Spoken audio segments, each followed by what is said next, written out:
I'm Jay Nordlinger, and this episode is brought to you by Tommy John and the Bradley Foundation. I'll have more to say about our sponsors as the show continues. Our guest today is someone with an exalted title, and he's certainly earned it. The Sterling Professor of Social and Natural Science at Yale University. He is Nicholas Christakis. He directs the Human Nature Lab at Yale. Professor Christakis has degrees from Yale, Harvard, and Penn, and they're quite different degrees. One in medicine, for example, and another in sociology.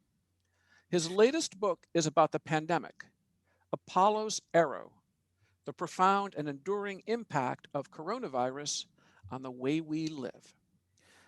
And Nicholas Christakis, do you join us from New Haven? I'm joining you from Vermont, where I am pleasantly sheltered. Thank you for having me, Jay. That's wonderful. It's a pleasure. Well, I know you can't ski in May, even in Vermont. So what are your surroundings like? Beautiful, blooming, Yes. still too early? Spring is here. Like looking at you in this computer, right behind the computer is a view of a valley and a mountains, a very classic Vermont view, which I love. And it's wonderful over here today. So yes, it's a kind of inspiring, the way we're all affected by nature. Yeah. Actually, I have a funny story about this. I tend to spend a lot of time at my desk, and my wife periodically forces me to go on walks. And whenever I go on walks, I always have such a good time. And she looks at me like I'm an idiot. Like, why have I not internalized the lesson that contact with nature is so, affirming? Anyway, it's nice here. I'm not a great Woody Allen fan. I mean, just on artistic merits, I've never really gotten him. But he did say something once, Nicholas, that I just love. I've often repeated about myself. I am two with nature. Although I love to look at it, but when I take a hike, I want to stay in a nice hotel at the end. Well, Nicholas, you're a Greek American. Are you Greek born or U.S. born? Actually, my parents came over in the late 50s as Fulbright scholars from Greece. They themselves had interesting lives. My mother died when I was 25 and she was 47, so she's no longer alive. My father's still alive. He's back in Crete now. He's in his 80s. But they immigrated to the States in the 50s. They were introduced, as is typical, for immigrants, through the immigrant community to each other. My mother was at Vassar. My father was at Princeton. And then they both, actually, believe it or not, went to Yale for graduate training. My father in theoretical nuclear physics and my mother in physical chemistry. And so they got married in the United States and went to Yale, to graduate school there. And I was born, therefore, in New Haven. But very soon after I was born, my parents returned to Greece. And my father was drafted into the Greek army. He'd had educational deferment, so he finally had to serve. Yes. And so I grew up in Greece until I was 6. And then my parents returned to the United States in 1968. And then from then on, I've been in this country. So I was born in the United States, but my first language was Greek. So your parents were brainiac kids. How about your grandparents? How about their parents? My grandparents, I'm not often asked about this, actually, so it's interesting. I'll focus on my grandfathers. I can also tell you about my grandmothers, but I'll focus on my grandmother. They were both very remarkable men, very poor. It's when I think about their lives and where I am in my life, it's just mind-boggling in 2 generations. So my father's father was orphaned when he was 14 and grew up in a part of Greece called Lamia on the Attica Peninsula, and was born before the turn of the last century. So he served in the First World War and used to tell me stories when I was a boy. He spoke a very formal Greek, which is very difficult to explain exactly. It's called katharevousa, which means, I don't know how to translate that. It's a sort of like High German. It's like a kind of High Greek. And he would tell me stories like, he would say, we existed on the Turkish frontier. We were on the Turkish frontier, but with a kind of formal way of saying it. And he goes, when the Bolsheviks revolted, we were transferred from Ankara to Kiev on horseback. I mean, just extraordinary. And he learned during his service in the First World War to lay telegraph lines. And then after the war was over, he returned to Greece and he parlayed his knowledge of the then new technology of telegraphy into a job with a Greek phone company, and trained as a lawyer subsequently in a way I'm not exactly sure how, and ultimately rose to a very high position in the Greek telephone company over the course of his career. He survived the Second World War with all his family alive when the Nazis occupied Athens. My father had just been born. My father was a little boy when the Nazis occupied Athens. And my grandfather was able to keep his family alive during the occupation, which was not an easy thing to do. And I got to know him quite intimately. I was born in 1962. And I'm blocking on when I think my grandfather died. Now this one about, let's see, how long ago did he die? About 15 or 20 years ago now. He was a very impressive man. My mother's father was equally impressive. He was like a goat herd in a village in southern Greece. He was born after 1900, and he immigrated before the First World War to Turkey, where, again, that was for economic opportunities. And he set up he was a street vendor selling cosmetics on the street.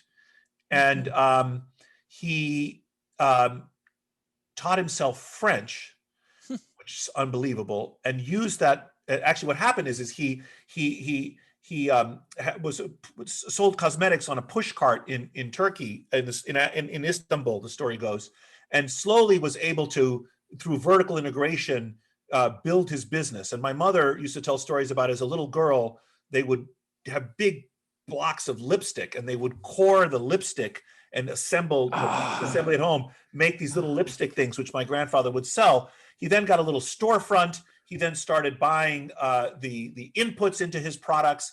And then he taught himself French, the story goes, and I think before the Second World War, went to Paris and somehow persuaded major French cosmetic companies to give him the franchise for their products in Istanbul. And then he saw the anti-Greek pogroms, basically the anti-Greek during the Second World War. Right afterwards, actually, in the 1950s, the Turkish government was very concerned about ethnic minorities and started to impose a lot of restrictions on them. My grandfather saw that coming and made provision to move his family to Athens. So they immigrated from Turkey to Athens in the 1950s.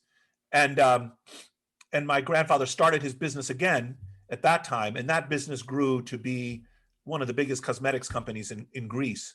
So both of those men, from a push cart. Yes, 100%. As we would say, this is just a joke, Nicholas, only in America. Yeah, only in America. No, and it's not true. It's only in America. Oh, no. It's elsewhere as well. No, from a push cart. Just incredible. Both of those guys were just incredible. And I really loved them as a boy, actually, both of them. And I mean, they were reserved, I would say. I mean, they were loving, but certainly not intimate in the way that effusive. Grandparents. Yeah. And, I think in old world. Yeah, old world. Yeah, old world. Exactly. And anyway, those are them. And the women they married were also interesting in certain ways.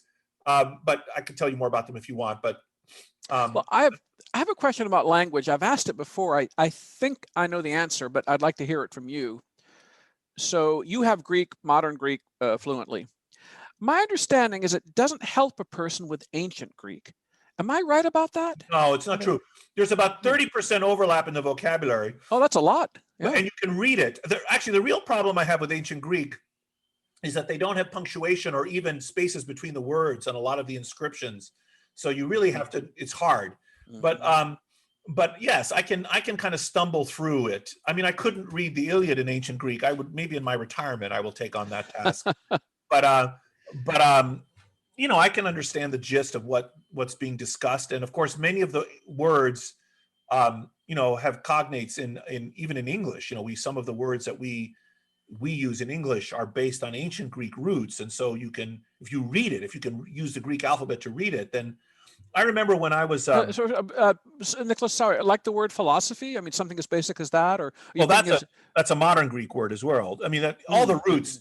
yeah, it's a beautiful language. It's actually a stunning language. And if you read, for example, the Old Testament in Greek, it is or the beginning. If you read Genesis in Greek, it makes you weep. I wish I could read the Hebrew actually, but the Greek is just it's untranslatably beautiful. Like I can't even, I won't even try. I mean, it's just it's so stunning. You know, when it says the face of God hovered above the abyss, or the Spirit of God, it's you can't, it's just not translatable, but it's like a poem. I mean, it's like a poem. Anyway, so no, I can kind of make out, like, I mean, I'm not an expert. I couldn't read seriously, but I can kind of make out what it's about. Yes. Pretty neat to be born with two languages, Greek and English in your case. Yes. You're one of the most educated people I know of, and I want to read a little list. Close your ears, Nicholas, because you won't want to hear this. This is just for the benefit of the audience. But bachelor's from Yale in biology, a master's in public health from Harvard, MD from Harvard, PhD in sociology at Penn.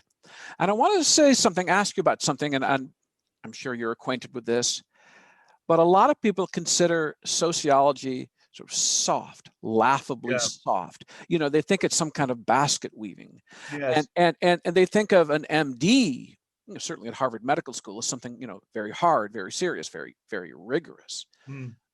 You were in a position, one of the few, I bet, to speak of both authoritatively.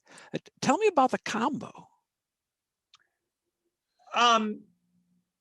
It's true that sociology has low status, which is unfortunate and partly a self-inflicted wound in my view. Sorry, let me interrupt you. I once did a piece, a sort of comical piece, but serious one, called Majoring in Anthro, which I did. And once upon a time, very, very serious kids had such majors. I think of Saul Bellow, who majored in both anthropology and sociology. Yes. No dummy he. Yes, that's right. And he was at Chicago, the home of these disciplines. Yes, that's right. That's exactly right. I think the heyday of modern American sociology was probably in the 1950s. And it has become more politicized than it needed to be in certain ways, and more, conflict within the field than is healthy, and has in a way lost out to economics and psychology. There's been some studies of this. If you go back 100 or 50 years even, if you look at various indices of productivity, of innovation, to the extent that it's possible to do that, you find similar levels of social impact, productivity, innovative ideas, et cetera, in the field. And then there's a big divergence where economics and psychology really take off in comparison to anthropology, political science, sociology, and other social sciences. On the other hand, some of the most brilliant people I know are sociologists. These include people like Michael Macy and Duncan Watts and Peter Behrman. I mean, these guys are just, really, really smart people with really innovative, ideas. I also have colleagues at Harvard, for example, Mary Waters, Frank Dobbin. These are people who, really think deeply about social problems now, immigration or workforce organization, and have interesting things to say about them. Rob Sampson does work on neighborhoods.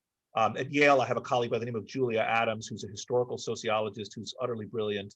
A man by the name of Jeff Alexander as well. So I have many colleagues that I, who have interesting things to say about the world, and some who are, in my view, really brilliant. But the field as a whole doesn't have the impact or the rigor that I think it should be. And part of it is that I think it's a bit too parochial. It is very resistant to new ideas and to advancing, and it's constantly fighting rearguard actions. One example of this is biology. Sociologists remain very afraid of biology, and I don't know why. I think the evolutionary origins of human social order is indisputable, and is very when I was in college, you tell me whether this is related, Professor. When I was in college, call me Nicholas J. Yes. Yeah. Sometimes on these podcasts, I get a little, I don't know, Buckley-esque maybe. Yeah. Yeah, he called everyone in public and on television. He said he called everyone Mr. or Miss or Mrs. I guess he got Ms. later. He said there was one exception. He just couldn't do it. Johnny Carson. He just couldn't do Mr. Carson. Just couldn't. When I was in college, what was then called, I don't know if people have this term anymore, what was then called sociobiology, was by many as sinister. And I remember a lot of, for example, E.O. Wilson haters. And I forget the old controversies, the old passions, but you reminded me of them. Yeah, but E.O. Wilson was vindicated. I mean, he was right. I mean, all of the stupid things, sometimes I wish someone would throw a pie at my face because, it would be a vindication almost. I mean, it would confirm your importance. That's not what the guy's worth throwing a pie at. Right. That's not exactly what I'm saying. What I'm saying is it was this famous episode where people threw pies at him, but he was right. I mean, they were just, all they had to do was they had his pie throwing. They did not have ideas. They did not have arguments. He had facts, they had pies. Yeah. Yeah. That's an unfair fight. Yeah. Exactly. It's exactly right. Exactly. They had facts and he had facts and they had pies. And E.O. Wilson, whose work I greatly admire, and a man I also know, was right about it. But this was what I don't understand is why these ideas got politicized. It's not necessary to politicize these ideas. I mean, these are claims about the truth of the world, and we can do experiments or studies, and I'm not denying that they may have certain concerning moral or political implications, but that's hardly a reason to ignore them or to reject them. You don't reject the factfulness of an idea based on its political implications. It's either true or it's false. You can debate about what to do about it, but you don't, this gets into another whole set of ideas that I think you and I share a perspective on. I think that the way to rebut something that we don't like is to talk about it, not to silence, the person who's speaking about whatever it is that we don't like. So you sound like when you say these things, you sound like a real scientist and a real social scientist. Well, you have both arrows in your quiver. Yeah, well, I think that's what I am. But anyway, so at least I like to think of myself that way. But anyway, the point is, so sociology has resisted, I think, a little bit the taking in the modern. It's resisted a number of things. Actually, the social sciences in general, I think, are undergoing a great transformation in three regards. First of all, a biological hurricane is approaching the social sciences. I think new discoveries in neuroscience, in evolutionary biology, and in other fields is going to oblige the social sciences to rethink the foundational principles and topics of interest. For example, in economics, we see the inroads in neuroeconomics. How is the human brain wired exactly to give rise to interest rates, for example? Or to affect our risk tolerance or our risk preference, or the whole field of behavioral economics, which is basically psychology. So the biological sciences are going to force a rethinking, plus the emergence of all kinds of evidence from behavior genetics. Now that we've sequenced the human genome and we have all kinds of insights into the function of various genes, these discoveries are going to give us new tools, new ideas, new questions with respect to the origins of human society. And of course, in Blueprint, I talk about this. I talk about how evolution has shaped our capacity to live together. Evolution has shaped not just the structure and function of our bodies. Evolution has shaped not just the structure and function of our minds and hence our behaviors. Evolution has also shaped the structure and function of our societies. And it is wrong-headed to reject that claim. The question is what to do with it. So that's the first thing. There's a biological hurricane approaching the social sciences. The second thing is that we are in the era of big data. So if you were a social scientist even 20 or 30 years ago, your fantasy would have been if you could design this little tiny microscopic, Black Hawk helicopter that was invisible, that could fly on top of you and monitor where you are and who you're talking to and what you're buying and what you're saying. And if it could do that for like a whole city of people in real time, God, that would be incredible, people would have thought. Well, of course, that's exactly what we have now. We have a kind of data and a computational power that allow us to ask and ask all new questions, actually also ask ancient questions in new ways, and answer them, and even invent interventions to make the world better. Also, these technologies can be used for ill, but that's another topic. And third and last. True with just about any technology, including a knife, right? That's right. That's exactly right. You can butter your bread with it, or you can, yes. Stab someone. That's right. Yes. And third and last, so there's the social sciences are changing because of the biological hurricane, the pervasive data, the big data revolution. And last, I think we are rediscovering the importance of experiments in the social sciences. And so there was always a tradition of experimentation. 100 years ago, the psychologists were doing experiments, even the economists. There were field trials of different teaching methods in schools. And these then, for a variety of reasons, fell out of favor. Partly they were expensive and difficult to do. But in the last 20 years, increasingly, we're seeing social scientists in all disciplines doing experiments to test, does A cause B or not? And if it does, that's great evidence. Let's proceed with more of A. And if it does not, let's abandon it. And so this comes up in all kinds of topics where we adopt social policies, often for political reasons, and there's no evidence that this policy has any effect. But we should do an experiment. We should test. And it's worth spending the millions of dollars on these experiments because they govern the expenditure of billions of dollars. So those are the three ways, I think. And I think that sociology, I hope, would also, along with other social sciences, evolve under the pressure of these forces. You remind me of something when you were talking, when you were stating your point number 2 about technology we have now that would have dazzled our earlier selves. It's right, you and I are Zooming and we're talking, we're in different states, we're looking at each other on a screen. And it has occurred to me in recent months, and people like to complain about Zoom, and I understand why. But when I was growing up, there were futuristic TV shows and movies with stuff just like this, just like what we're doing right this second. And it seems so wild, Yes. I mean, remember Dick Tracy? I'm dating myself. Had a little wristwatch with could talk into his wristwatch and then speak to other. I mean, it's unbelievable. We have all of that stuff. Yes, that's right. Video, the Jetsons had, video conferencing. I mean, precisely. Yes.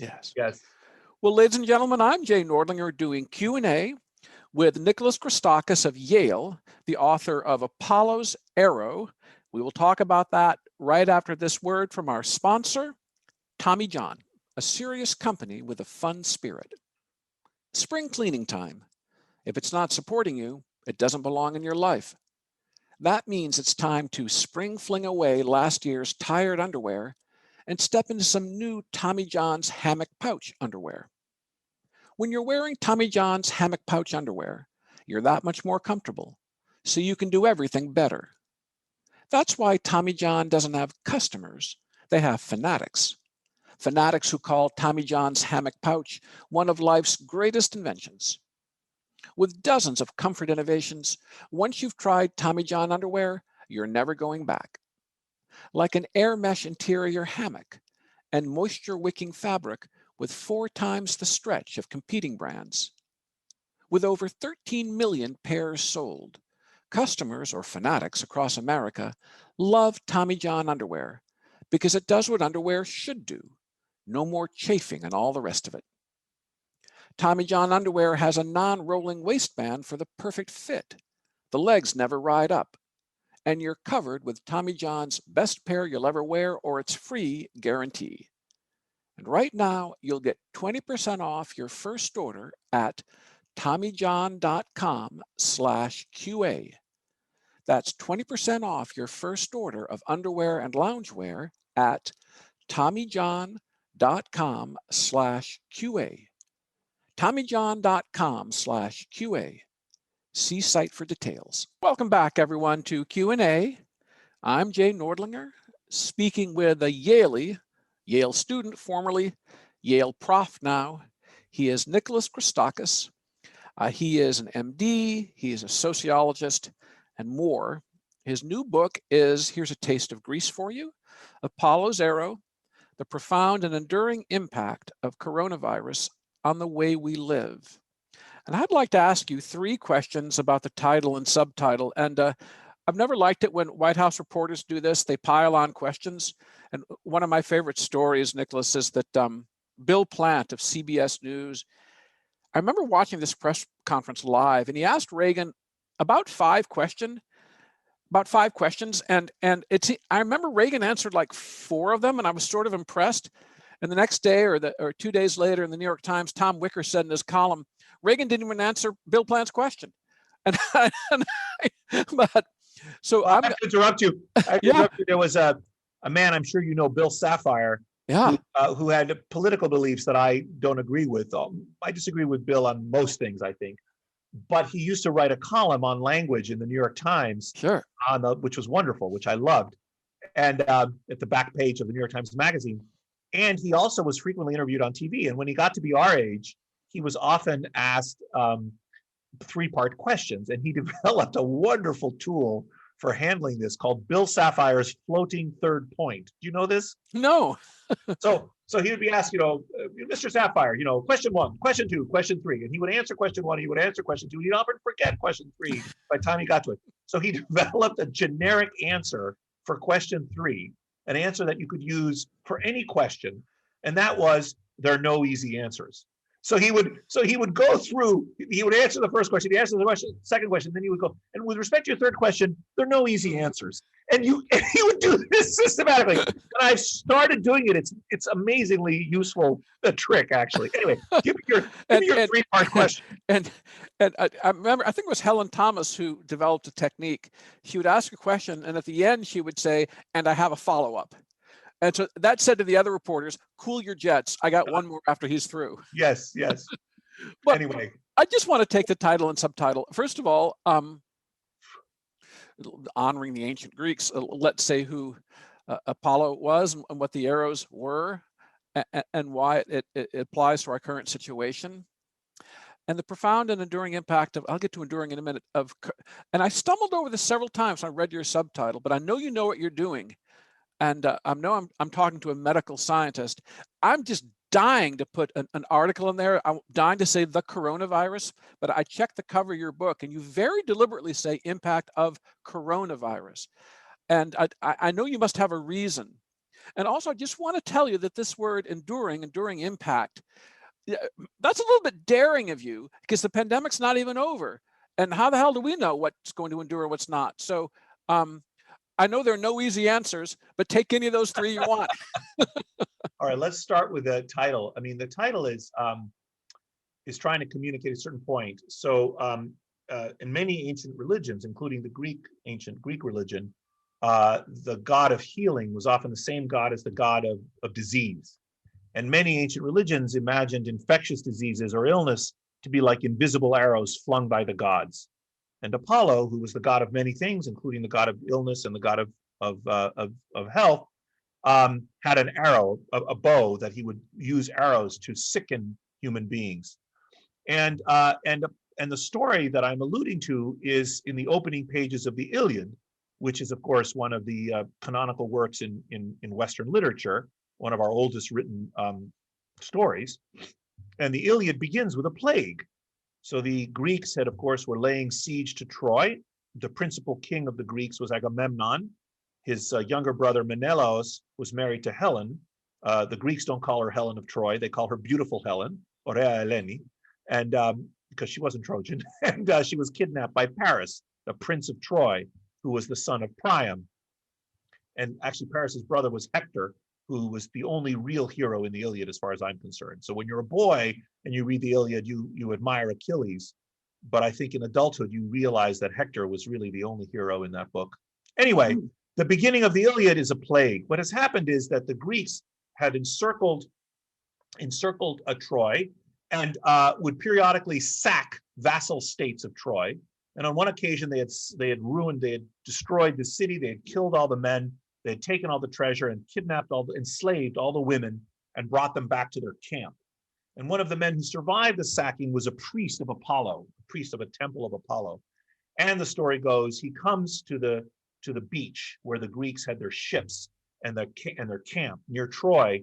And he goes to Agamemnon's tent and he brings a big ransom to ransom his daughter, Chryseis, who had been enslaved by Agamemnon. She had been given to him as part of his booty for the sacking. And the Greek army says that Agamemnon should return the girl. But Agamemnon refuses. And not only does he refuse, but he smacks the man.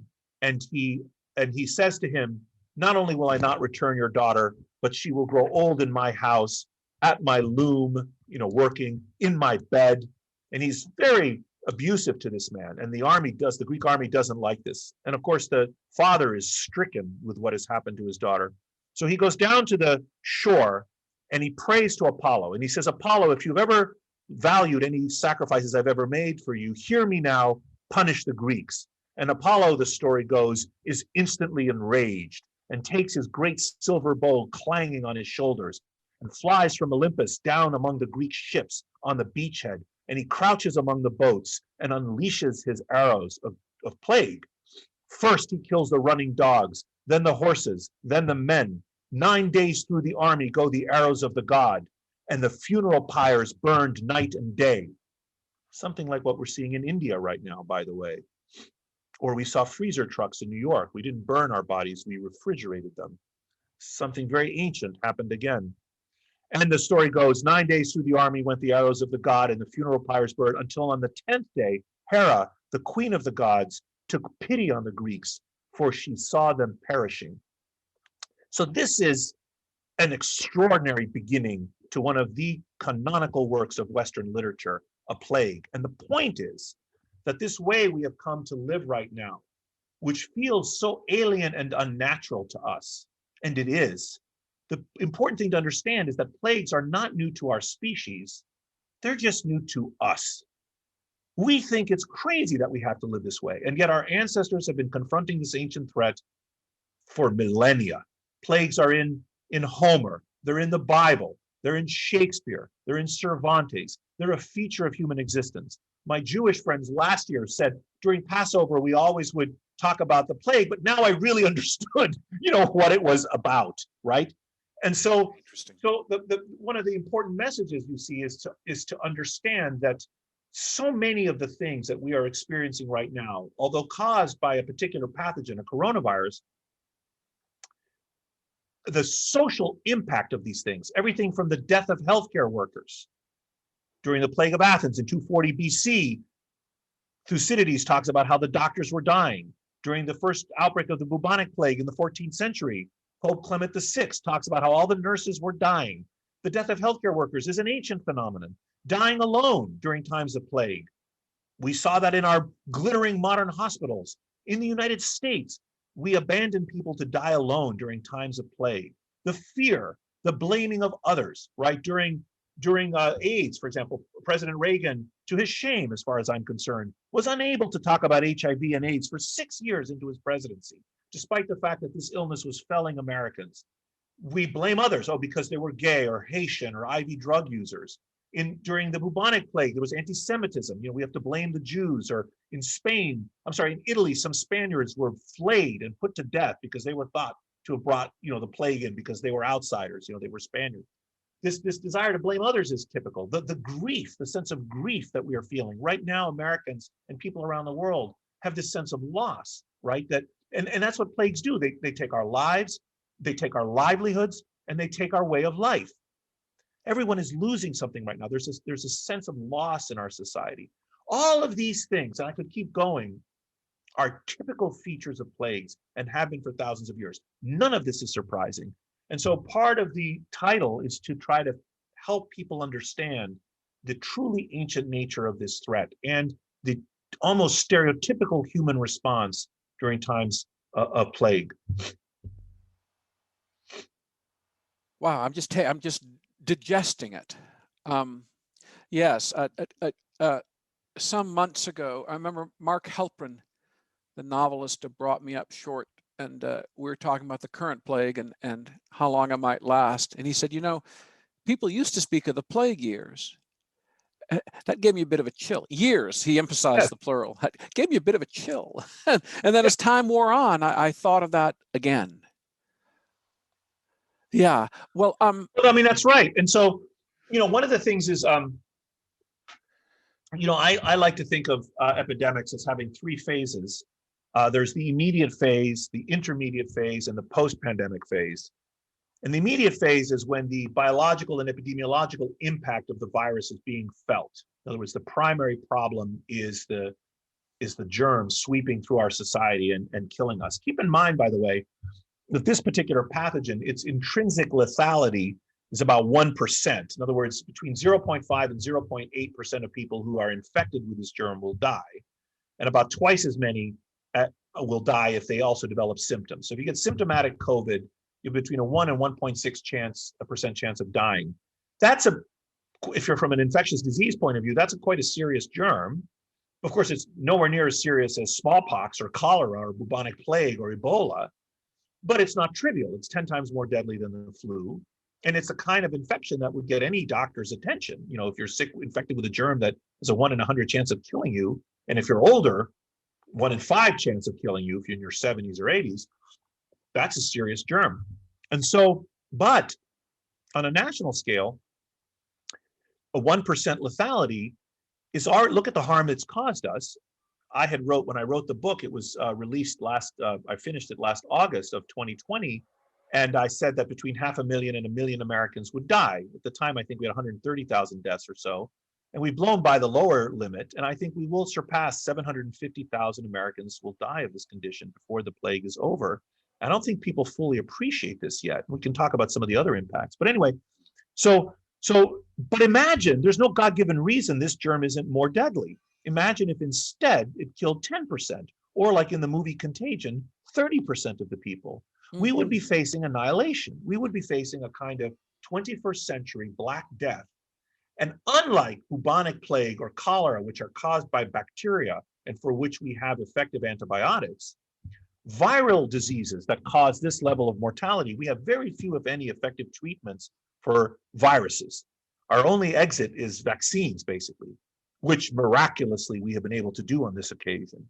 So it's a national security threat. It's something people have been warning about for years. It could happen again. It's not a joke, these types of things. And as the richest nation on earth, and as one of the most scientifically sophisticated nations on earth, we have a real stake in proper planning and proper response. And our response as a nation, candidly, has been pathetic, right? We have politicized this. We have been completely incompetent, in my judgment, in how as a nation we have responded to this pandemic so far.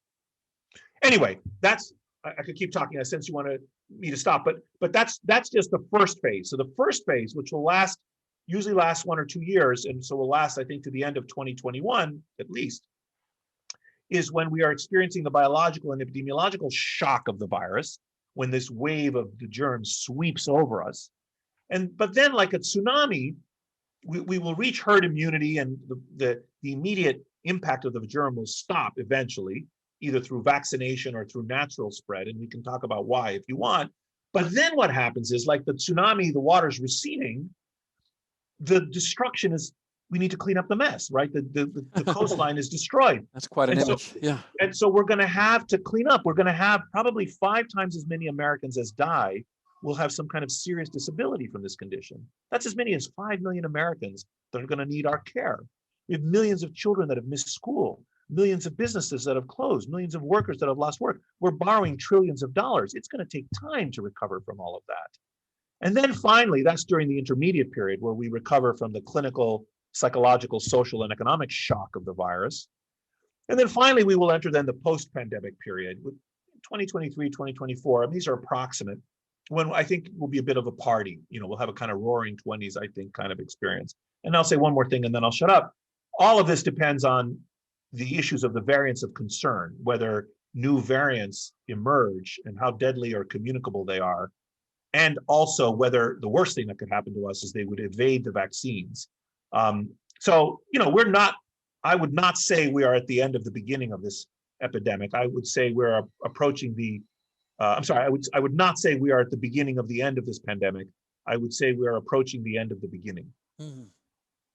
Well, I want to lay one thing on you before we go to our second break. I'm a guy I'm pretty curious about history, in particular 20th century history, I would say. And I know a fair amount about the U.S. I had known almost nothing about the Spanish flu, so-called Spanish flu in 1918 and 19 and all that. That just somehow passed me by. In literature, in movies, in art, I find that sort of surprising. I never heard it emphasized or even much pointed out. But it was a big frickin' deal, was it not? Yes. Part of it, of course, was that the First World War was just before it. And so, the impact of the First World War was enormous. And I think it may have eclipsed in some ways the focus on the flu. Yeah. The 1918 flu was the most deadly respiratory pandemic we've had in the last 100 years. It was worse than coronavirus, but the coronavirus is the second worst respiratory pandemic we've had in 100 years. So it's bad what we're experiencing right now. And I don't think people yet fully appreciate the impact that this has had and will continue to have on us. And I think partly that's a result of this virus is in a kind of a sweet spot where it's deadly enough to cause us damage and harm, but not quite deadly enough for us to take it as seriously or really like. Well, that's brilliantly formulated. Yeah. I sense immediately that it's true. And we don't concede that there's anything good about this pandemic, needless to say. But I must say that your interests and fields of expertise come into play. The medical, the social. And so maybe, who knows, maybe Apollo's Error will prove not to be your last book on the subject. Well, what's interesting is I run a laboratory called the Human Nature Lab, and my primary identity is as a scientist. That we do research, we get grants, we publish papers, we try to do basic science research on a whole host of things, from artificial intelligence and social robotics to the microbiome and the genetics, evolutionary biology of human social interactions to global health projects. We do field trials in Honduras and in India, and we try to make the world better by enhancing health behaviors. So we do lots and lots of different things. That's my primary identity. And I'm also a teacher, but I write books every 10 years. And I wrote my first book in 1999 on medical prognostication. It was called Death Foretold. And then I wrote a book in 2009 called Connected on social networks, which is the main thing I research, is social interactions. And then in 2019, I wrote my book Blueprint, which we've alluded to. I don't know if we've talked about today, on the evolutionary origins of a good society. And I was very proud of that book. It was kind of a culmination of many, many years of learning and research in my laboratory. And I wasn't planning. The pandemic kind of screw up your schedule. Yes, because I was planning on my next book would be in 2029. Yeah, I had another book which I am now still working on, and I was going to slowly plot away at that. And but then the pandemic struck, and like many other people who had the luxury of working from home, let's not forget, not everyone can do that. Some people don't have homes. Some people didn't have jobs. Some people had jobs that they had to go out and about in order to earn a living. But someone like me could work from home and run my laboratory from home. And so I was sequestered as of March the 5th in 2020. And I was very concerned that our country was ignoring this thunderous wave that was approaching us. I mean, the discourse was so abysmally uninformed, the public discourse. And it wasn't just in the White House, in the Trump administration, although I think they bear a lot of responsibility for this. Governor Cuomo on the left and Mayor de Blasio in New York also didn't do a good job. But, I had higher expectations for us as a nation. So I was thinking, well, I'm locked down in my house. This is something I know a lot about, social networks, contagion, medicine, social responses. I've got nothing else to do. Why don't I write this book? And so that's why I sat down and wrote it last year. Ladies and gentlemen, he is Nicholas Christakis. The book is Apollo's Arrow, the profound and enduring impact of coronavirus on the way we live. I'm Jay Nordlinger doing Q&A, back after this word from our sponsor, the Bradley Foundation. Americans continue to navigate through multiple crises this year. We the People, a Bradley speaker series, offers insights into the challenges we face, insights from some of the remarkable organizations the Bradley Foundation supports. Visit bradleyfdn.org/liberty. I'll give that URL again later on. The most recent episode features Stephen Sukup, author of The Dictatorship of Woke Capital: How Political Correctness Captured Big Business, an Encounter Books publication.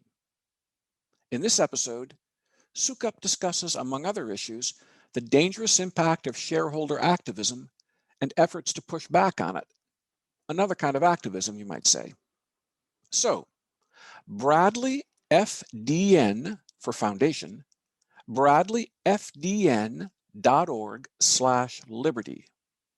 New episodes will debut every other week, so come back often and subscribe to Bradley's YouTube channel to be notified whenever a new episode is posted. Welcome back, everyone, to Q&A. I'm Jay Nordlinger, speaking with Professor Nicholas Christakis, author of Apollo's Arrow. I talked to a number of academics on this show, and I have a question I guess I usually put the same way, so apologies to my audience. I don't think they mind. The issue of wokeness on campus, political correctness, illiberalism, Jacobinism. I don't want to make too much of it. I also don't want to make too little of it. I'm always wondering what to make of it. I hear horror stories. I believe every single one of them.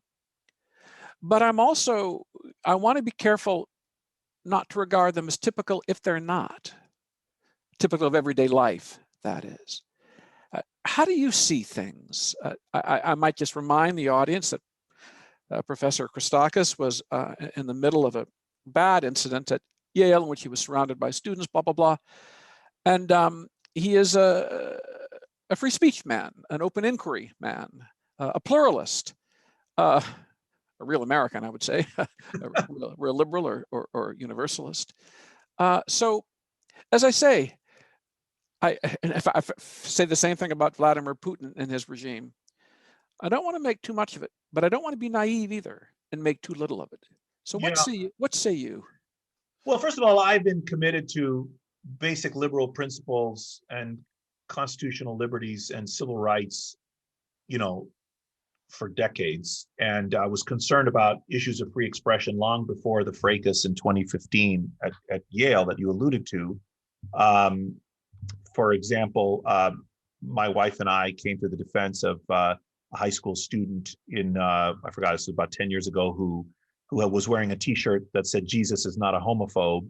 And, his high school sought to discipline him for this. This was a kind of, the right-left was flipped in this case.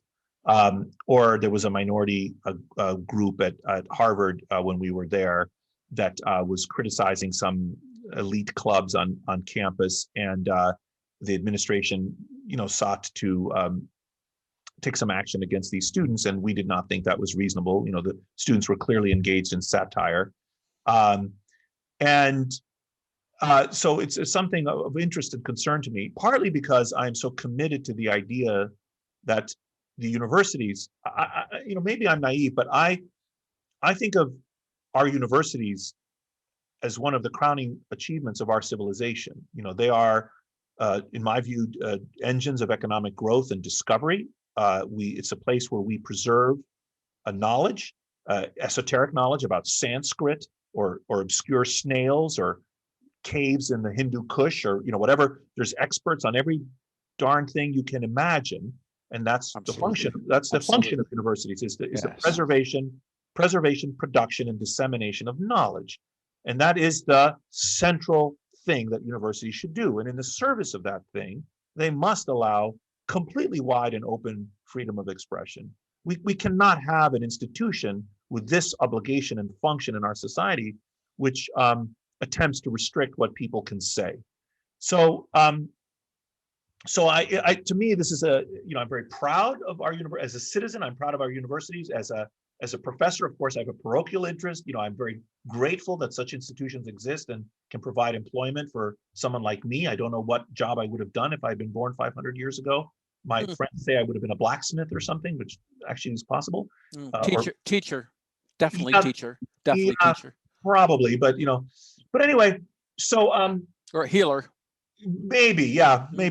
But the thing is, so as a citizen, I'm proud of these institutions. As an employee of these institutions, I'm grateful they exist. I believe in their values, but I have become very concerned with a certain elite stratum of universities in our country that seem to me to have abrogated these commitments. Now, I should say right now, the threat is mostly from the left, in my view, But it was not always that way. Let's not forget McCarthyism, where the threat was from the right, and professors were ferreted out. There's an ignominious history of left-wing professors who lost their jobs and their livelihoods and were et cetera, from the right. And also, let's not forget that there are many right-wing legislatures right now in the United States that are seeking to constrain, in a variety of ways, expression on campus. And we do have occasionally kind of right-wing kerfuffles where, for example, a left-wing professor that says that, has very intemperate speech and says that, the police are, should be shot because they are,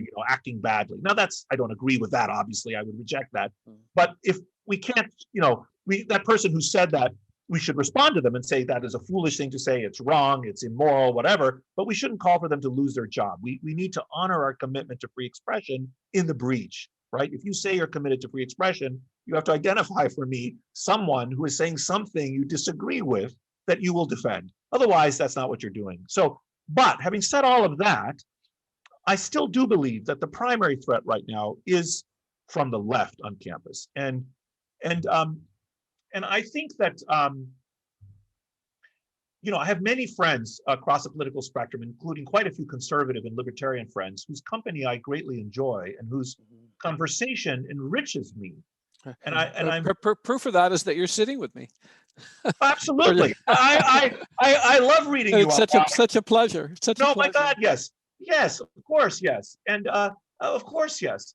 And I have friends across the political spectrum, and I very much cleave to the J.S. Mill line. He who knows only his own side of the case knows little of it.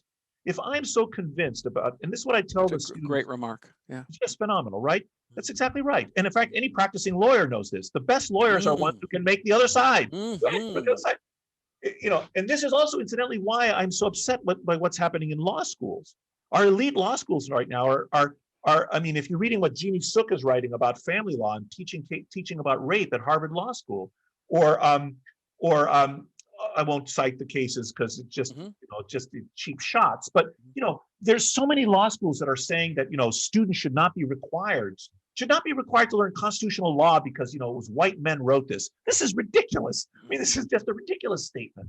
So it's like not being required to learn the times table in a math major. For example, yeah. So, but the point is that you cannot be a practicing lawyer, or you, in my view, cannot be a thoughtful person unless you are willing to test your ideas against people who disagree with you.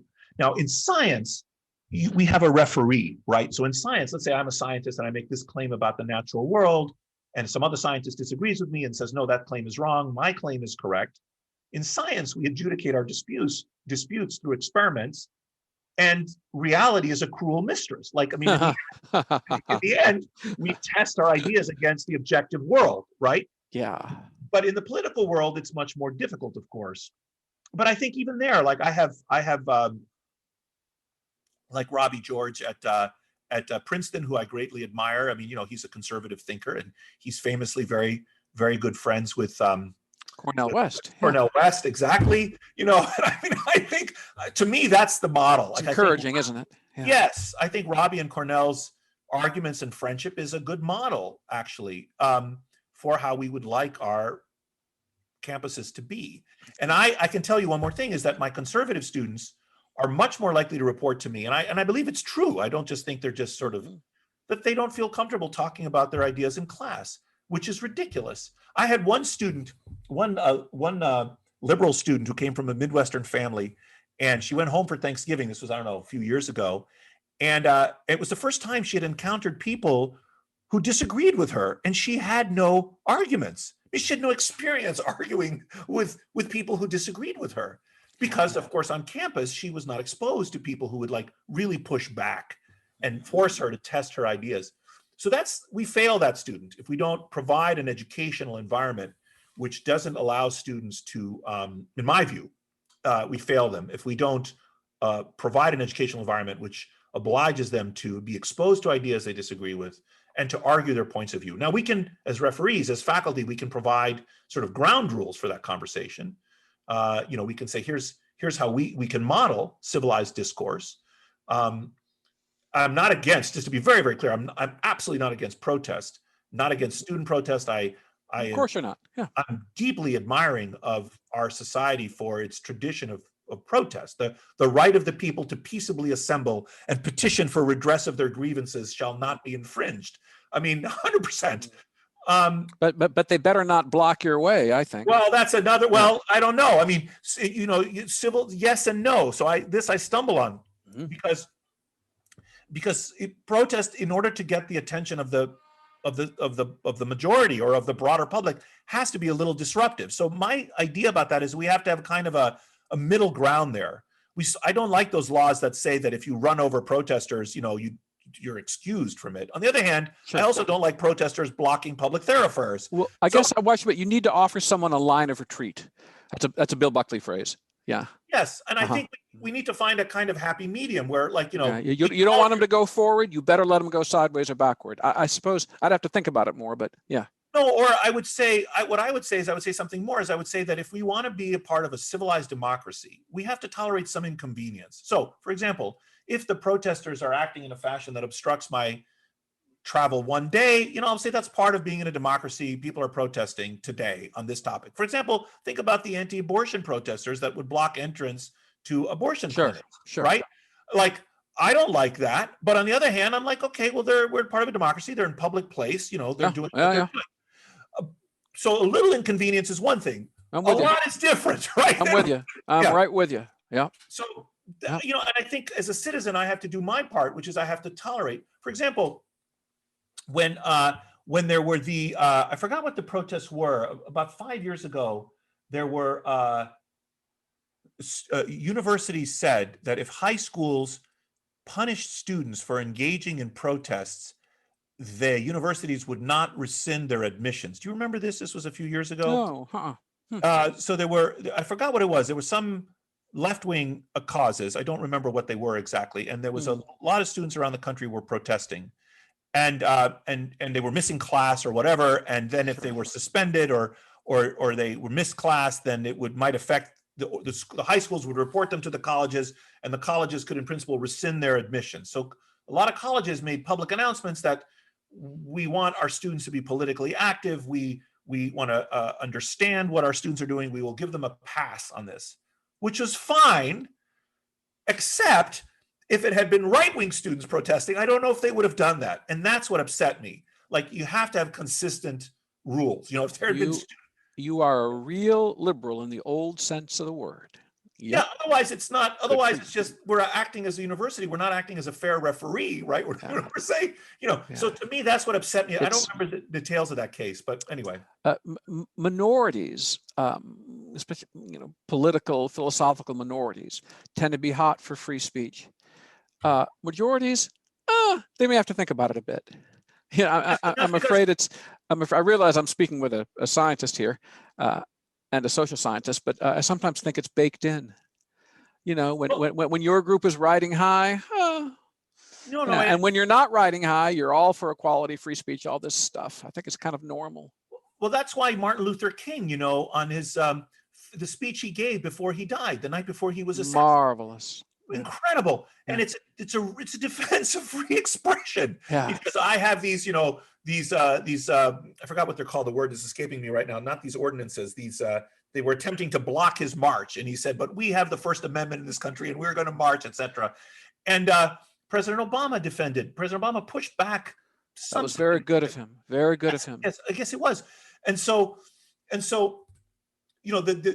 this is because, just as exactly as you said, these constitutional protections and these rules of civil society are precisely designed to protect minorities, not just, as you said, political and ideological minorities, but also, incidentally, ethno-racial and religious minorities. Yeah. Because the majority has the ballot box and the gun. And so the minority needs protection in a civilized society. And so this is, I'm with you on this. I agree. You may have heard this, but our friend David French once asked Walter Fauntleroy what was responsible for the success of the civil rights movement. He said two things: God Almighty and the First Amendment. And yes. I thought that was great testimony. Yes. Well, here at the end, I've been talking on the show lately about time management, how one spends one's day, and how to manage time. I just did this with Dana Perino last week. I've been reading about you and your work and your life. I don't think I know of anyone with more interests, even areas of expertise, activities, things you want to do. Does the day seem cruelly short to you? You write, teach, research. I think you still visit patients, but No, I stopped seeing patients about 12 years ago now. Yeah, that I had to stop that. You practice karate, you make maple syrup. I mean, do you have a plan, a sort of Ben Franklin plan, or do you just get up and do if the spirit moves you to do it, it all works out? Well,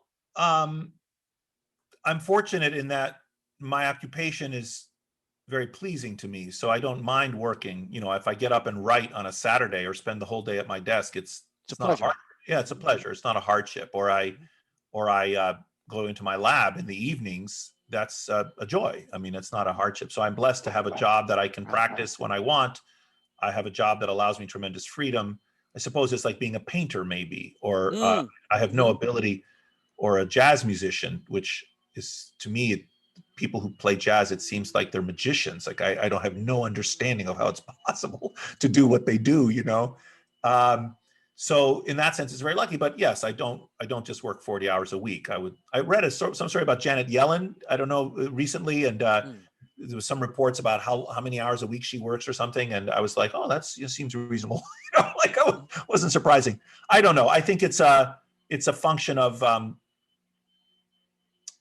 just a variety of interests and the availability. Let me ask you: do you read fast? No, I don't read fast. My wife reads much faster than me. The thing that I have that I'm told that other people don't have is I remember what I read. So that's a great gift. My goodness. I do. I can pull up things that I've read, even seen in medical school. Like I can remember, I saw that, or 30 years ago, or I read. I may not remember it exactly, but I remember the gist, and I remember where to find something. So I would not say I'm a fast reader, but I remember I believe a larger fraction of what I read than what other people experience. But I read less than other people, I think. Or let's say I read less than some of my colleagues, like Steve Pinker, for example, or Dan Gilbert's another very good friend of mine. These are two psychologists. They read prodigiously. I think they read more than I do. I don't know if I read. I have to check. I don't know if I remember more than those guys, but Paul anyway. Johnson's that way too. Is that right? Paul, he has written more than most of us have read, and then he's read 100 times that. It's it is something, and painted and lived. It's not a monk. It's very impressive. Well, ladies and gentlemen, Jay Nordlinger for Q&A, whose producer is Madeline Osborne, whose sponsors of this episode are Tommy John and the Bradley Foundation. Our guest is the author of Apollo's Arrow, The Profound and Enduring Impact of Coronavirus on the Way We Live. He is Nicholas Christakis, Christakis. What is the meaning of that word in Greek? Is it Christian? What's the meaning of that? I'm not 100% sure. I think it either means friend of or like Christ, or useful. And both good things. Yeah, they're both good things. That's right. How do you pronounce it in the homeland? Christakis, Nikos Christakis. Christakis, yeah. What a pleasure, and strength to your hands. Thank you so much, Jay. I've had a really good time talking to you. Thank you for having me on the podcast. So long, everyone, and until next time.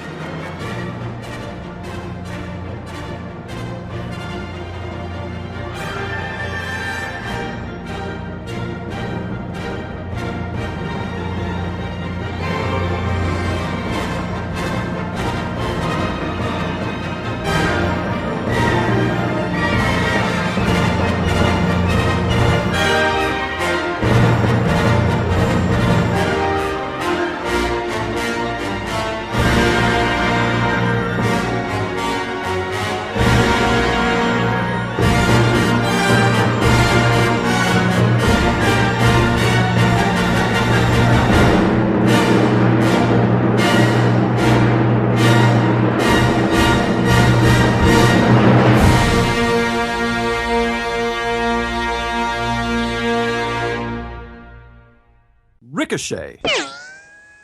Join the conversation.